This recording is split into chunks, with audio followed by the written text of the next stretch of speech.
Pemirsa, perkenalkan, ini adalah Ibu Iren. Usianya saat ini 70 tahun. Ia merupakan seorang pasien dengan komplikasi diabetes yang hingga kini rutin menjalani pengobatan diabetes. Lalu bagaimana ya ceritanya Ibu Iren ini bisa terkena komplikasi diabetes? Dan bagaimana gejala awal yang ia rasakan sebelum didiagnosis terkena diabetes? Saya kan setelah ditinggal suami, kan suami 2004. Nah, entah saya stres apa namanya, ditinggalnya 2 bulan berikutnya saya cek. Nah terus dokter, wah Bu 255 katanya begitu. Oh iya ibu waspada ya gitu. Ya udah, ini ibu berarti udah ada tanda-tanda diabetes katanya gitu. Ya udah kan mulai saya kurang-kurangin makanan, pokoknya segala yang manis apa udah saya pokoknya bener-bener disiplin lah. Saya kan bawaannya aus, makan nasi tuh enak, pokoknya makan nasi enak. Terus berhubung saya dulu kan ngajar tuh kan siang, jadi pagi saya makan, terus saya kan udah enak, wah jam 1 kan ngajar, jadi saya istirahat dulu. Nah itu tidur, terus jam 11-an saya bangun siap-siap untuk jalan gitu. Itu pokoknya wah makan paling enak, makan nasi tuh nggak ada kenyangnya, pokoknya enak aja, nafsu besar. Memang dulu saya juga gemuk gitu. Terus minum air tuh bawaannya pokoknya seger lah. Ya saat itu mulai itu saya udah. Jadi Ibu tadi itu udah kunjungan ke-8, diidentifikasi salah satu jenisnya adalah ulkus diabetes dengan faktor penyulit pembuluh darah. Nah, kenapa bisa kita ketahui? Kita ada pemeriksaan ABPI, atau dengan sederhana bisa kita dengan menekan pembuluh darah pada kaki.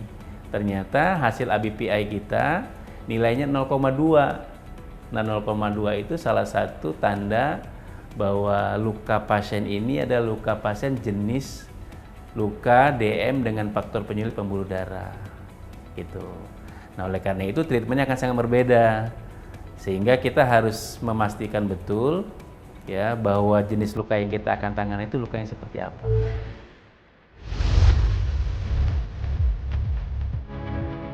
Pemirsa, penderita diabetes umumnya rentan terhadap komplikasi kaki diabetik, seperti luka yang sulit sembuh, infeksi, dan kerusakan saraf atau neuropati. Penyakit arteri perifer pada penderita diabetes dapat mengurangi aliran darah ke kaki, sehingga menyebabkan jaringan mati dan sulit sembuh. Jika luka diabetes tidak diobati dan tidak sembuh, maka infeksi dapat menyebar ke jaringan sekitarnya.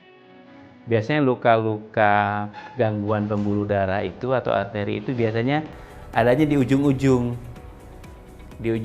dari jari, dan biasanya berwarna hitam. Biasanya kita untuk memastikan kita lakukan pemeriksaan lebih lanjut dengan memeriksa kaki pasien, ya kita lakukan pemeriksaan tekanan arteri untuk membedakan antara kaki kanan sama kaki kirinya. Kategori luka yang pada pasien tadi adalah dengan kategori luka arteri. Biasanya juga akan muncul tanda-tanda lukanya lebih nyeri, kemudian proses perbaikan lukanya lebih lama. Kerusakan jaringan akibat aliran darah yang buruk atau infeksi dapat menyebabkan jaringan mati, sehingga perlu dilakukan amputasi. Seperti Ibu Iren ini, akibat komplikasi diabetes yang diderita, maka berdampak negatif pada pembuluh darahnya, sehingga terpaksa 2 jari kaki kirinya harus diamputasi. Kalau sudah ada organ yang mati, contohnya kalau tangan kita ada 3 ruas. Kalau salah satu ruas ini sudah hitam dan pembuluh darah di seluruhnya ini sudah mati, maka dengan cara apapun dia nggak akan tumbuh. Tapi kita masih bisa mempertahankan ruas kedua dan ruas ketiga. Nah, ini yang kita bilang kita meminimalkan komplikasi dari pembuangan jaringan karena memang harus dibuang.